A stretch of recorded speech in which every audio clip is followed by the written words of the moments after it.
She goes, "Where's Daddy?" What do you tell a 3-year-old? She's 3. The flash, apparently official, President Kennedy died at 1 p.m. Central Standard Time, 2 o'clock Eastern Standard Time, some 38 minutes ago.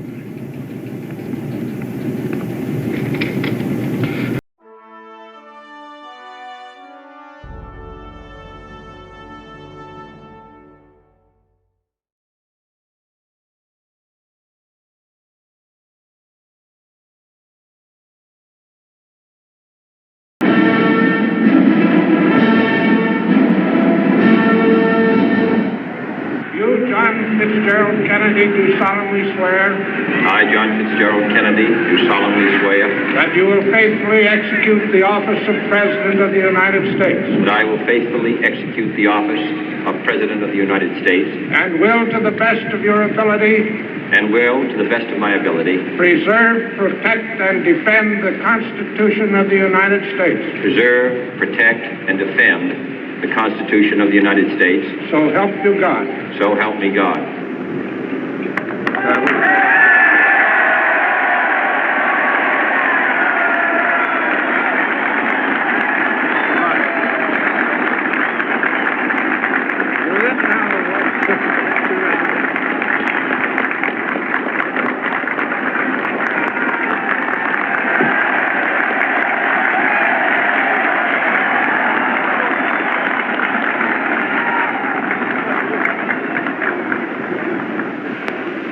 Vice President Johnson, Mr. Speaker, Mr. Chief Justice, President Eisenhower, Vice President Nixon, President Truman, Reverend clergy, fellow citizens. We observe today not a victory of party, but a celebration of freedom, symbolizing an end as well as a beginning, signifying renewal as well as change. For I have sworn before you and Almighty God the same solemn oath our forebears prescribed nearly a century and 3/4 ago. The world is very different now, for man holds in his mortal hands the power to abolish all forms of human poverty and all forms of human life. And yet the same revolutionary beliefs for which our forebears fought are still at issue around the globe. The belief that the rights of man come not from the generosity of the state, but from the hand of God. We dare not forget today that we are the heirs of that first revolution. Let the word go forth from this time and place to friend and foe alike that the torch has been passed. The very word secrecy is repugnant in a free and open society. And we are, as a people, inherently and historically opposed to secret societies, to secret oaths, and to secret proceedings. We decided long ago that the dangers of excessive and unwarranted concealment of pertinent facts far outweighed the dangers which are cited to justify it. Even today, there is little value in opposing the threat of a closed society by imitating its arbitrary restrictions. Even today, there is little value in ensuring the survival of our nation if our traditions do not survive with it. And there is very grave danger that an announced need for increased security will be seized upon by those anxious to expand its meaning to the very limits of official censorship and concealment. That I do not intend to permit to the extent that it's in my control. And no official of my administration, whether his rank is high or low, civilian or military, should interpret my words here tonight as an excuse to censor the news, to stifle dissent, to cover up our mistakes, or to withhold from the press and the public the facts they deserve to know. For we are opposed around the world by a monolithic and ruthless conspiracy that relies primarily on covert means for expanding its sphere of influence, on infiltration instead of invasion, on subversion instead of elections, on intimidation instead of free choice, on guerrillas by night instead of armies by day. It is a system which has conscripted vast human and material resources into the building of a tightly knit, highly efficient machine that combines military, diplomatic, intelligence, economic, scientific, and political operations. Its preparations are concealed, not published. Its mistakes are buried, not headlined. Its dissenters are silenced, not praised. No expenditure is questioned, no rumor is printed.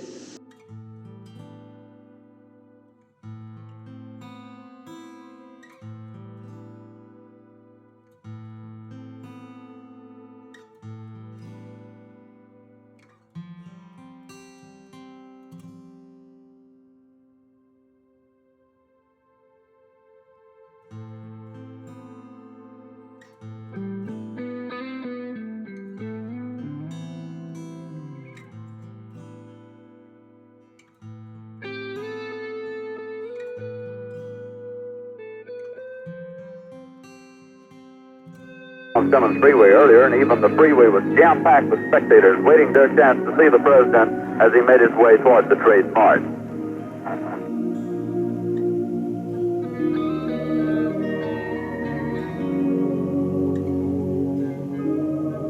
The president's car is now turning onto Elm Street, and it will be only a matter of minutes before he arrives at the Trade Mart.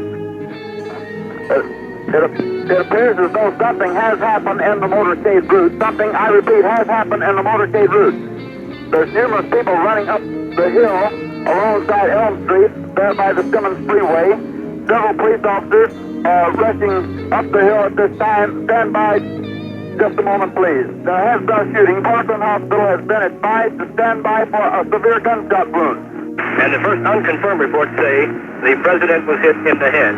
That's an unconfirmed report that the president was hit in the head. President Kennedy has been assassinated. It's official now. The president is dead. The president of the United States is dead.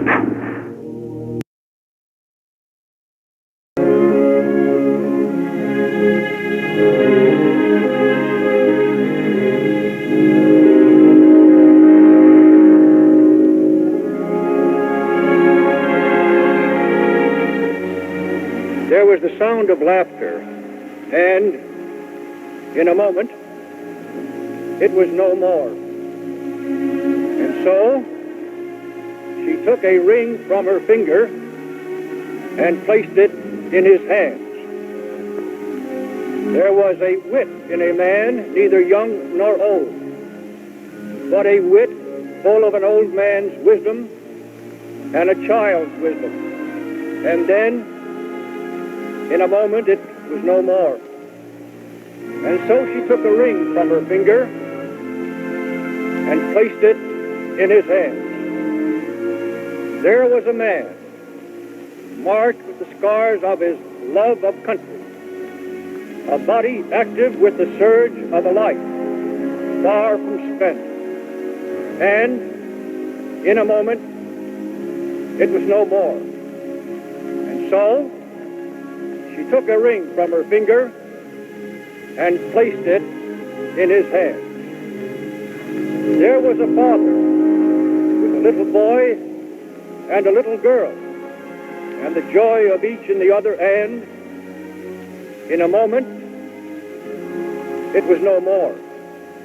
And so, she took a ring from her finger and placed it in his hand. There was a husband who asked much and gave much, and out of the giving and the asking, wove with a woman what could not be broken in life, and in a moment, it was no more. So she took a ring from her finger and placed it in his hands. kissed him and closed the lid of the coffin.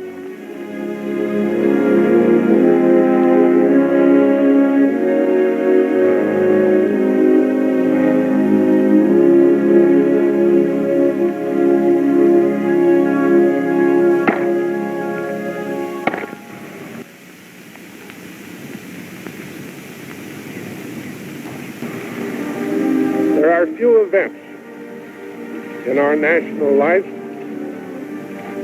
that so unites Americans, so touch the hearts of all of us as the passing of a president of the United States.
part one of our documentary on political assassinations and the devastation, most of all to the families and to the nation and to the church.